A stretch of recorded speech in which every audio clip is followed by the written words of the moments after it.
Where is it? I heard the door open. I heard the bells. I heard the pot. I heard the footsteps. I saw the door open. I see the thing walk in. I watched it walk down the aisle. I watched it bend over. It's in the room.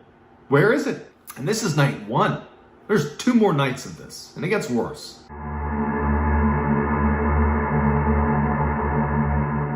When I was 16 years old, I was an avid snowboarder. Starting from the time I was like 12 years old, I used to always go snowboarding with the same 2 guys, my 2 very close friends, Wolf and Nick. Every winter, me, Nick, and Wolf would go up to Nick's family's cabin that was up in the White Mountains in New Hampshire. Just snowboard, and it was great. Every time we went up to this cabin in New Hampshire, it would be me, Wolf, Nick, and then Nick's mom and dad. Unexpectedly, leading into my 16-year-old winter, Nick's father passed away. We were actually planning on going on a trip to the mountains that winter. And I remember speaking to Wolf and being like, I don't know if it's even appropriate to ask about this trip, because we knew that Nick was very close to his father, and not to mention, like, every time we went on this particular trip up to the mountains, Nick's dad was always with us, and it just seemed like, how can we possibly now go on this snowboarding trip? Not only is it a low priority item, but just the dynamic is all different now. Nick called us and was like, hey, so we are still going to do the snowboarding trip to the cabin in New Hampshire. And so Wolf and I, we spoke, and we're like, let's just go with it. I mean, maybe they want to do something that is maybe a fond memory of their father, their husband. And so we agreed to go. So he passes away maybe a few months before we end up going up to the mountains. And so the grief was still definitely there, but also just, again, that the dynamic was it was like the elephant in the room, right? Like, as we're driving up, we drove in the same car. Me, Wolf, Nick, and then Nick's mom was driving. It was so apparent that Nick's dad was missing, because he was always in the car with us when we drove up. Anyhow, so we make the trip up to New Hampshire, and we're planning to be up there for 3 days. So the house itself, it wasn't really a cabin, it was a house. It was a small house. It was on a mountain. And if you think about the way a mountain works, it's a slope. And so in order to have a house level on a mountain, a portion of it needs to be on stilts, right? The portion that's kind of hanging off the mountain. And then the other part of the house is kind of like embedded in the mountain itself. And when you drive up to the house, there's a wraparound porch that goes around the house. The majority of it is on the stilted section of the house, right? So if you're on the wraparound porch, your footsteps are going to echo. Like, you can hear those footsteps because you're above the ground. When you step into the house, you open a door. It actually opens inwardly. There were sleigh bells that were on the door, on the inside of the door. So anytime you open the door, you hear those sleigh bells ringing. And as soon as you step foot into the house, if you took one step into the house, right? So you step on the wraparound porch, you open the door, sleigh bells ring. When you step into the house, your right foot would be in the kitchen. You'd be standing on linoleum. And your left foot would be on shag carpet, which is like the dining room. And that's the way the house is laid out. As soon as you walk in, kitchen on your right, dining room on your left. And if you keep walking, you're going to enter into this living room. And if you turned around in the living room and looked up, you would see a lofted second floor. If you walk into the house, again, your right foot's in the kitchen, your left foot's in the dining room, and you walked as if you were going into that living space, but stopped about halfway across the house, you could look to your right and there'd be one hallway. There's only one hallway. It's a small house. And this hallway is bringing you, call it, into the mountain. If you think about, again, the layout of the house, you have a portion of the house that's sitting in the mountain and a portion of the house that's on stilts. Well, this hallway leads into the section of the house that's in the mountain. And if you go down this hallway and it turns left, it's a short little hallway, it brings you to one room. And that room is where me, Nick, and Wolf would stay every time we went snowboarding at this mountain. That room, if you go into it, it's a corner-fed room. You open the door, and immediately to your right is a bunk bed. I would always sleep on the bottom bunk, and Wolf would sleep on the top bunk. Our feet would be closest to the door. In the center of the room, with the remaining space, because this is not a big room, there was like a queen-size bed. It was like a slightly larger bed that sat basically in all of the free space that was left over in the room. It was sitting right in the middle of the room, and that's where Nick would sleep. So basically the room was completely packed with 3 places to sleep and really not much else. There was a very small space between the queen-size bed and the bunk bed, so you could walk between those two, but that was about it. So that layout's very important, and you'll see why. We snowboard for the day, we come back to the cabin, and me, Nick, and Wolf decide we're gonna crash super early and get up early and have a full day of riding ahead of us, because we're avid snowboarders. So we go to our room, the one that's kind of, you go down that hallway and you get to the room I just described. We plan on going to bed early, but we were excited, and so we stayed up gaming for a bit. And then maybe around like 11 or 12 o'clock at night, Nick, who again is in the queen size bed, and Wolf was in the top bunk, they ultimately fall asleep. I was still awake, and what struck me, and it always struck me whenever I slept in this room, is when you turn off all the electronics and you're just laying in bed in this house, in particular this room, it is pitch black. There's no windows. You're in the segment of the house that's, in the mountain. It is truly pitch black. Not to mention the house itself, there weren't really any neighbors nearby, because this house, Nick's family had purchased it a while ago when this used to be an active ski resort, the mountain itself that it was on. But it wasn't anymore, and most people that were living there had left and sold their property. But a few people had decided to stay, and so Nick's family was one of them. So they had this cabin on an abandoned ski resort.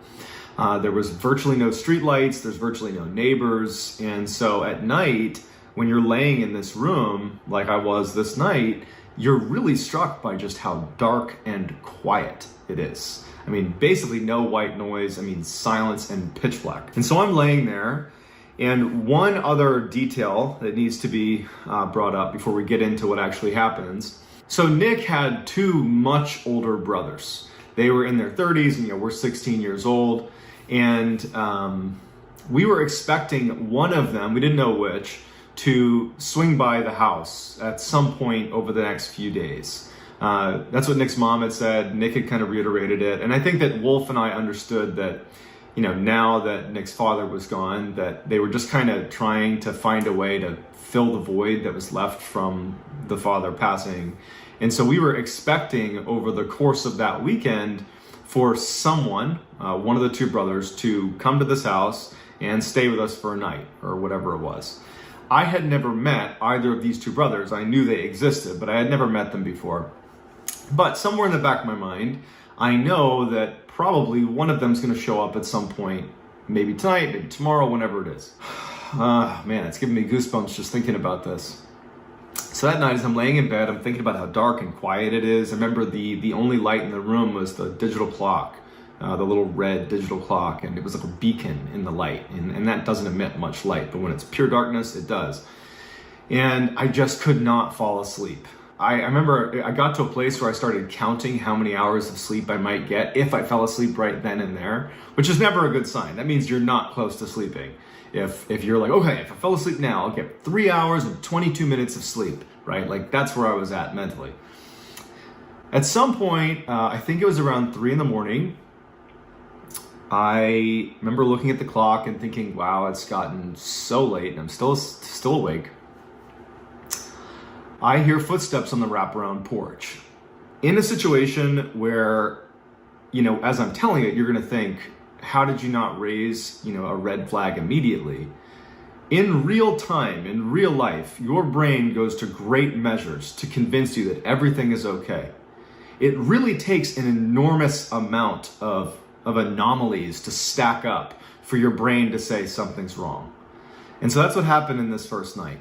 I hear footsteps on the wraparound porch, and I immediately assume, even though we're talking, it's like 3 a.m, I just assume that it's got to be one of Nick's brothers arriving to be a part of this weekend getaway. So I really actually didn't think anything of it.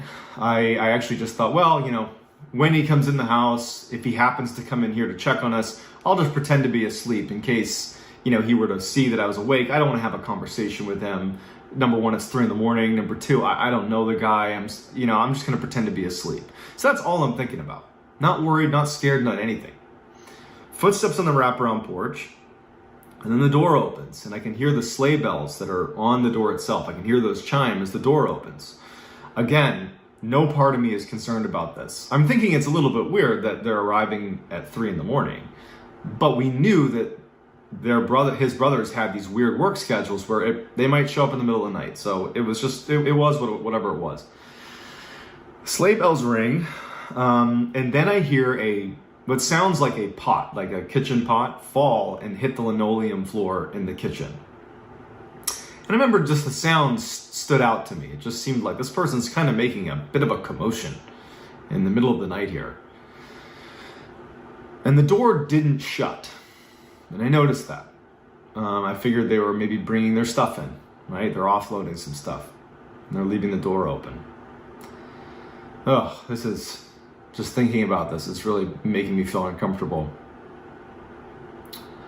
So I hear the footsteps in the wraparound porch, the door opens, I can hear the sleigh bells, a pot falls and it hits the linoleum floor. The footsteps that I could hear on the wraparound porch, because it's on stilts, right? Like the porch is hovering over the ground.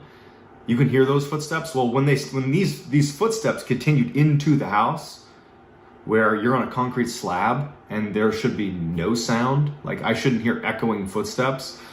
It sounded like it was on the wraparound porch still, but the noise was getting closer to me. So it was like the footsteps sounded totally natural out on the wraparound porch, but once they were in the house, it didn't really make any sense that I could hear them as if the footsteps were standing on something that was suspended off the ground. But it wasn't. You're in the house on a concrete slab. And so I hear these footsteps. The door hasn't shut. The front door is wide open. We're in the middle of winter here. We're in the middle of nowhere too. And I'm thinking about that, but I'm still thinking it's got to be Nick's brother, one of Nick's brothers. The footsteps continue through the house. And they stop about halfway through the house. If you open that door and walk halfway through the house. And then the footsteps began to walk down the hallway towards our room. So they come down the hall. And they get right outside the door, which is shut. The door to our room is shut. And I'm sitting there. Again, my feet are closest to the door. It's pitch black in the room, minus the, digital clock. And I'm thinking, why didn't they shut the front door?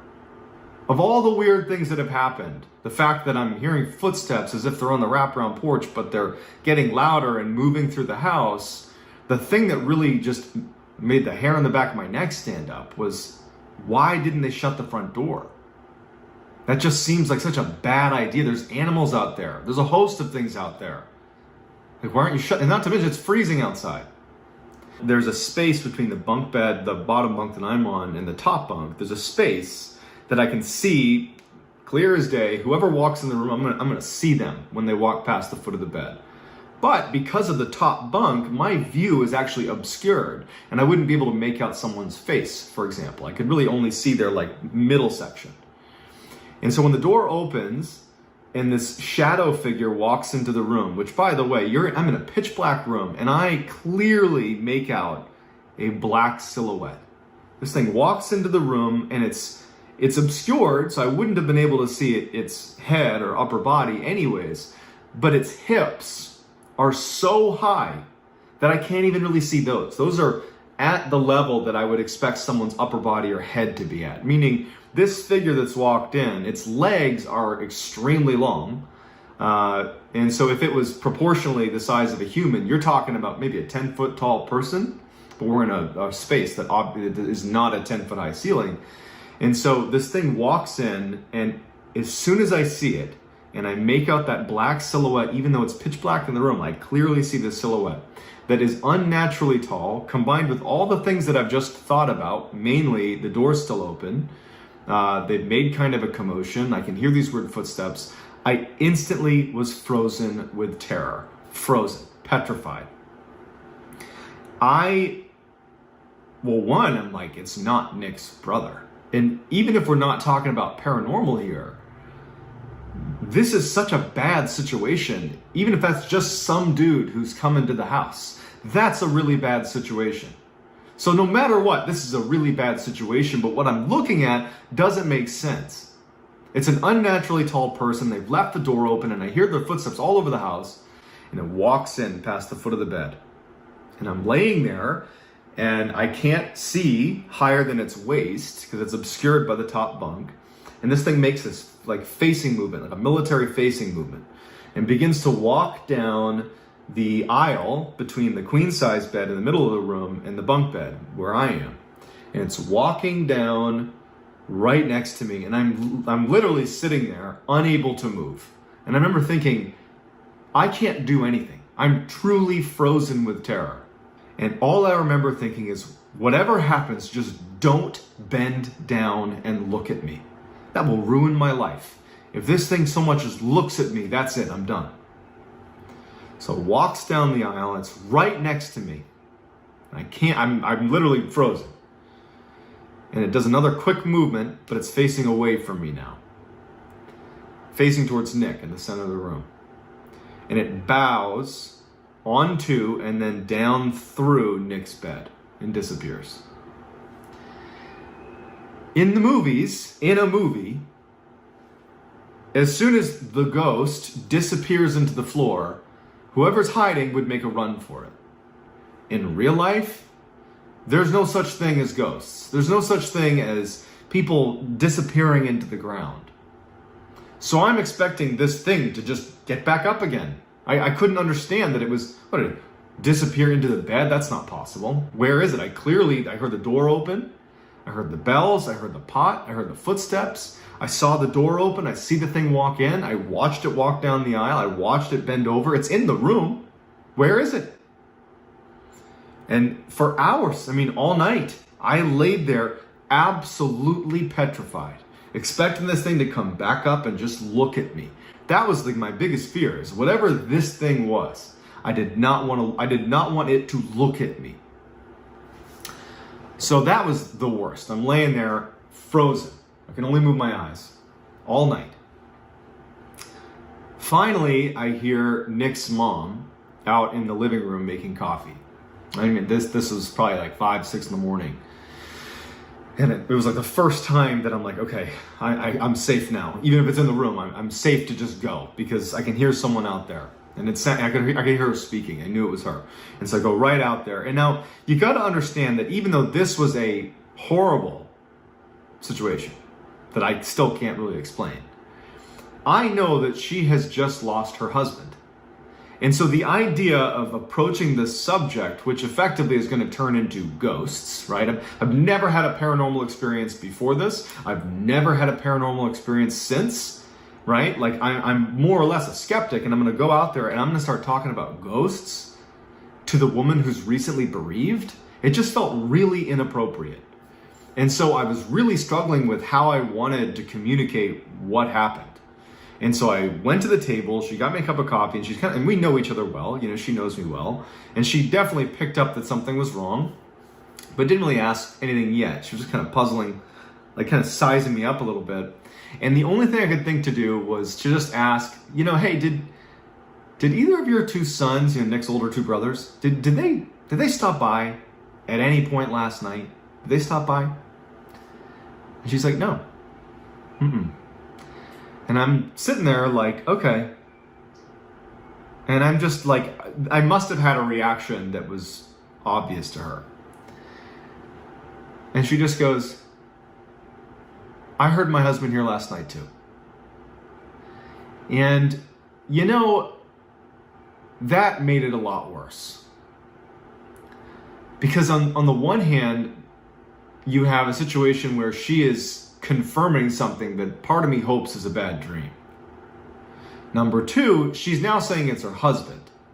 And so I intuitively assumed that she has somehow figured out what I'm stressed about, that probably isn't real. And because she's grieving, she's created a story where her husband is now in the house.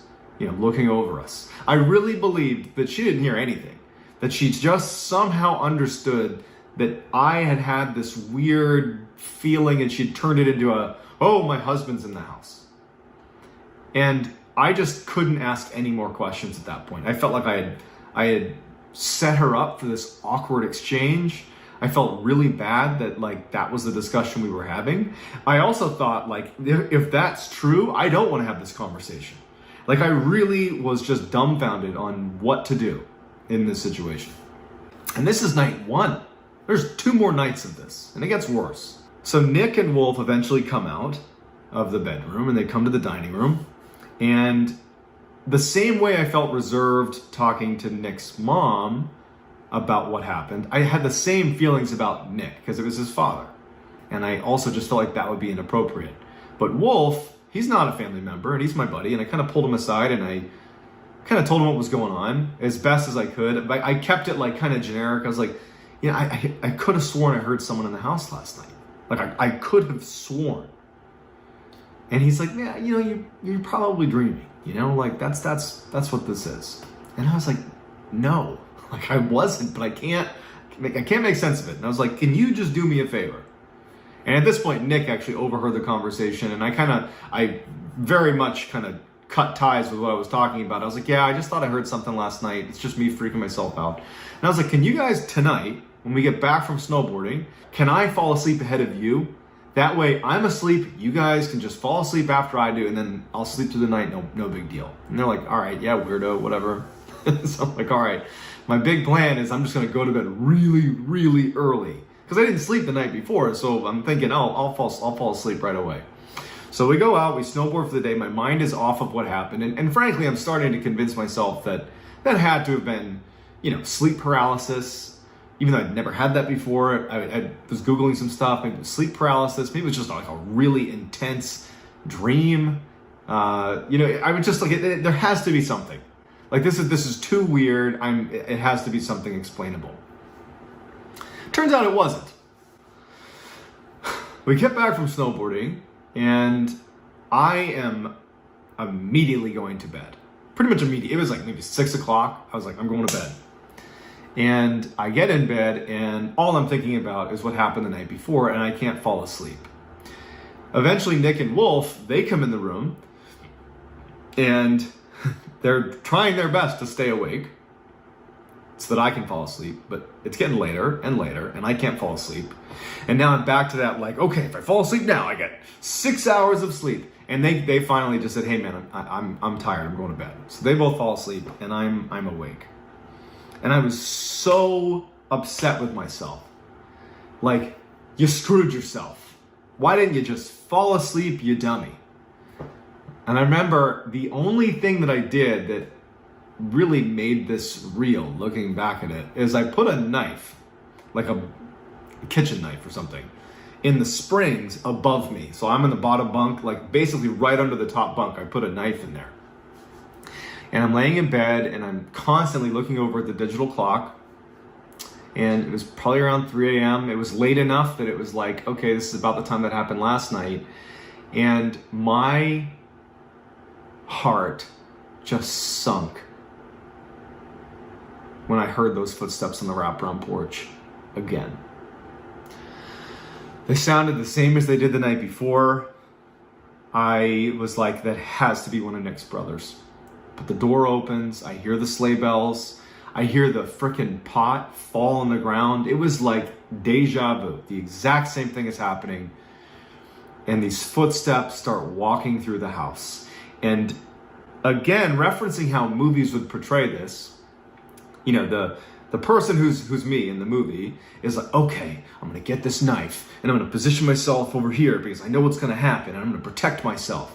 In real life, I'm like, this thing's gonna be in my room, potentially. It happened last night. It's apparently happening again. Please, for the love of God, don't bow into me the way it bowed into the floor the night before. Don't look at me. It will ruin my life if some entity just engages with me, just looks at me. That will ruin my life. This thing walks down the hall, And I hear those footsteps coming down the hall. And just pretend for a second, forget the paranormal aspect. Pretend it's the middle of the night in the middle of nowhere. And a stranger is walking around your house. That alone is horrifying. The footsteps come right outside the door, and I'm looking at the knife that's right underneath the bed. And I'm petrified. I cannot move. I'm drenched in sweat. Just from the few seconds that it's taken this thing to go from the door to the front of my bedroom. Because I know what's happening again. It's happening again. I'm not crazy. It's just happening again. What the F is this? And I'm petrified. I can't reach. I'm so worried about making any noise that would alert this thing that I'm here. That I can only move my eyes. And I remember even thinking that I shouldn't move my eyes too quickly because it might hear that. Like, this is a primal level of fear. The door opens. It walks into the room, goes right past the foot of my bed, and I'm, again, petrified. And it walks down, after making its facing movement, it walks down the aisle between me and Nick. And I remember what happened the night before, where it folded into Nick and disappeared. And I'm just thinking to myself, please don't turn and bow into me. Please, whatever happens, just don't do that. So it turns away from me and does the same thing it did the night before, folds onto Nick and disappears into the ground. But again, even though in the movies, this would be the same thing happening, night 2, it's the same routine. It'd be like, oh, the ghost is in the floor now. I can go alert the authorities because now it's safe. In real life, I'm like, where did it go? I know this happened last night, but it still doesn't make any sense. It's in the room. It has to be. This is a real thing. It came in the room. It's somewhere. Is it under my bed? Where is it? All night, I lay there. This is the second night that I've not slept. When I heard Nick's mom out in the other room, it was like such a relief. Because I didn't give a crap at this point about being polite. I wasn't gonna try to, distance myself from the conversation around ghosts. I was gonna go out there and be like, what's wrong with this house? And so I hear her and I go right out to the living room and I tell her everything in as acute detail as I possibly can. And as I'm telling her this, her reaction didn't line up.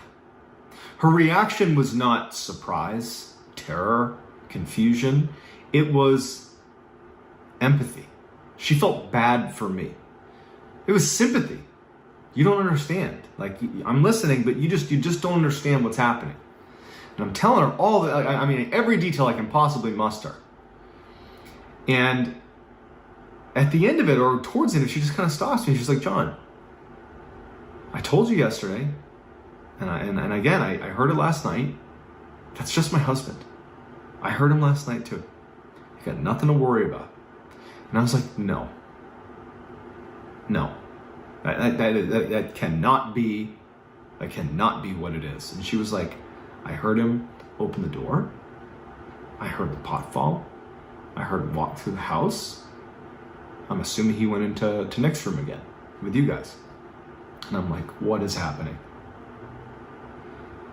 So totally now just beside myself. I remember I was crying actually. During this conversation, I'm just crying. Not even tears of sadness as much as just what's happening? I needed my mom. I felt so helpless. And no offense to Nick's mom, but I just felt like I was with a lunatic. How? But at the same time, she's recalling the exact same things as me. How do I put that together? I remember thinking, I need to leave. I need to get out of here. I can't be here anymore. But then I thought about how am I going to make this happen? Nick's mom and Wolf and Nick, they're not leaving today. And it was pretty clear that Nick's mom liked the fact that she, heard her husband walking around the cabin. She's not trying to leave. There's one more night that we're here, and I would have to tell my parents to drive, my mom or my dad, to drive to New Hampshire and come get me because I'm seeing ghosts. Like, this was a trip that I loved. I looked forward to this trip every year. It wouldn't have made any sense, and they would have been like, what's wrong with you? And I honestly was not prepared to have those conversations with my mom and dad. I was not prepared to be like, let me tell you about the ghost I saw over the past 2 days. And so I was just kind of resigned and decided to stay. In retrospect, I think I should have called my parents and been like, that's what parents are for. Like, get the hell up here. It doesn't matter why. Come get me. But it was such a confusing moment that I had no blueprint for how to handle. So I just stayed. Nick and Wolf finally get up. And I remember I made that decision as I'm sitting there thinking about what's happening, is Nick's mom is reassuring me, about her husband being in the house. And I make the decision that I'm going to stay. Nick and Wolf come out of the room, and they come over, and Wolf pretty much immediately looks at me to get a gauge on what happened. And you can see it all over my face. I've been crying. And I told them what happened. And, Nick was always kind of a stoic, and he was just unaffected, Wolf, on the other hand, was more inclined to, at a minimum, believe something was happening. He didn't know if it was a ghost or not, but he certainly understood that something's going on. And the fact that Nick's mom, as I'm explaining to Nick and Wolf what's going on, she was like reinforcing my argument. Yeah, I heard him too. I heard the door open. Yeah, I was upstairs. I heard him walk through the house. And Wolf's like, what's going on? And Nick is like, he didn't want to hear it, kind of. It probably was uncomfortable. It's about his father, or ultimately talking about his father.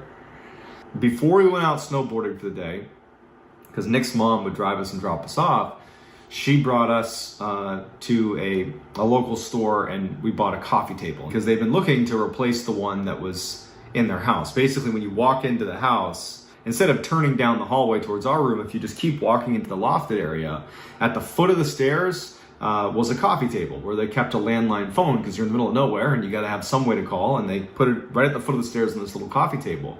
But it had broken, or it was old, or whatever. I know that they've wanted a new one for a long time. We went out and got it. Me, Nick, and Wolf, we snowboard. We come back, we help offload the coffee table into the house. We put it at the foot of the stairs. And that night we go to bed. I was ruthless in trying to keep Wolf and Nick awake. I mean, I wasn't even trying to make jokes out of it. I was like straight up kicking the bunk, like kicking Wolf's bunk, like literally shaking Nick. I was doing everything in my power to keep them awake because I couldn't sleep. I'm terrified. It was like the opposite of how excited you get before Christmas and you can't sleep. It was like the opposite of those feelings, but you still can't sleep. It was like, this is the worst night of my life. And also, the nail in the coffin, if you will, is during the day that day, we found out that neither of Nick's two brothers were going to be making the trip. They weren't going to make it.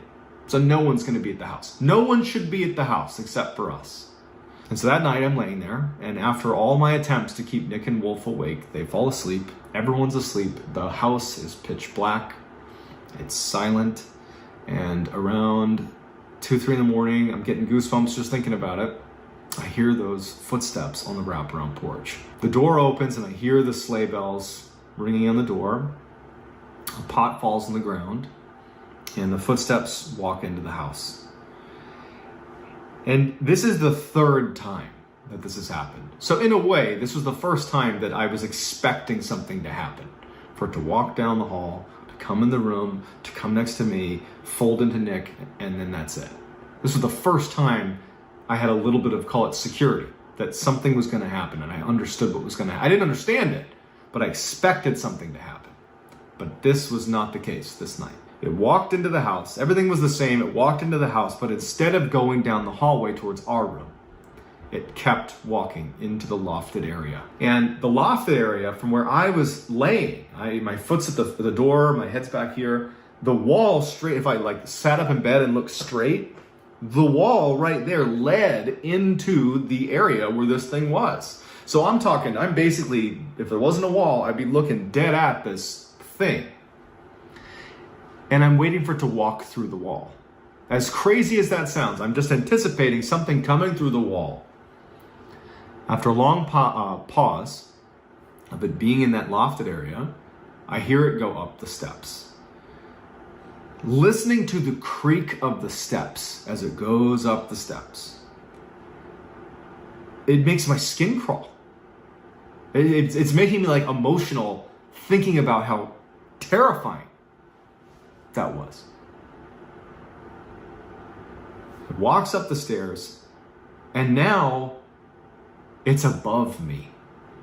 And if the past 2 nights are any example, this thing has sunk into the ground 2 nights in a row and disappeared. And so now my fear is it's going to literally come through the ceiling, through the bunk, onto me. The sound stopped when it was upstairs. Got upstairs, and that's where Nick's mom slept. She was upstairs. So I laid in bed, petrified once again. I got my stupid knife sitting in the underside of the bed above me. And hours and hours of waiting for my literal worst nightmare to come true as some entity comes through the ceiling and goes into me.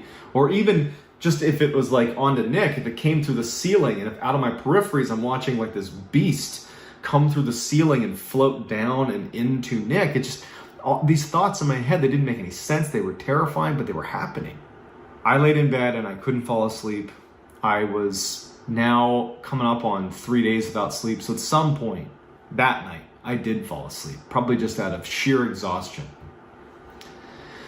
At some point in the morning, early morning, now probably like 5 in the morning, I wake up again and I can hear Nick's mom. It didn't sound like she was making coffee. It sounded like something was wrong. I couldn't place it, but it just sounded like she was acting emotional somehow. I couldn't tell if she was crying or not. But now it's like, it's the morning, it's my last day, I'm leaving today, I'm up, I'm out. And as soon as I walk out of the hallway and I look to the left into the dining room where I expect to see Nick's mom, and she's not there. And she's actually over at the foot of the stairs in the lofted kind of living room area next to this new coffee table we had just put in. And she's standing over this coffee table at the foot of the stairs where the entity had been the night before, the one deviation from the other 2 nights. And she's crying. Come here. She points to the coffee table. And she's down on her knees looking at the table. And now I can tell she's probably crying tears of joy. Because scratched into the coffee table were the words, "I love you." I was like, I'm done. That ended my friendships with certainly Nick. Wolf to a lesser degree, but I stopped snowboarding. I didn't go back to that cabin, even though I know Wolf did the next year. The theories about what happened, Nick's mom, it's possible she could have created a narrative, made it about her husband, and then she could have just as easily scratched that into the table. The "I love you." That could have been her. It's also possible that she had sleep paralysis and I had sleep paralysis, and somehow we synchronized and had the same vision and she scratched into the table. Or, to be honest, what I believe, that was a ghost and that it interacted with the physical world and it did walk around the house. It did carve "I love you" into that table. That's the only time in my entire life that I've had anything happen like that. I don't have any other paranormal stories before or after. That's it. I hope you enjoyed that. I'm going to continue to do long versions of my ghost stories and scary stories that I find that I've been posting on TikTok. I'm going to do long versions of those on this YouTube channel. That's going to be the new direction for this channel. If you have a great ghost story, please DM me on Instagram. My handle is John B. Allen 416. JOHNBALLEN 416. Send me your story on Instagram. You can also hit me up on TikTok. That's Mr. Ballin. And that's going to do it, guys. I hope you enjoyed.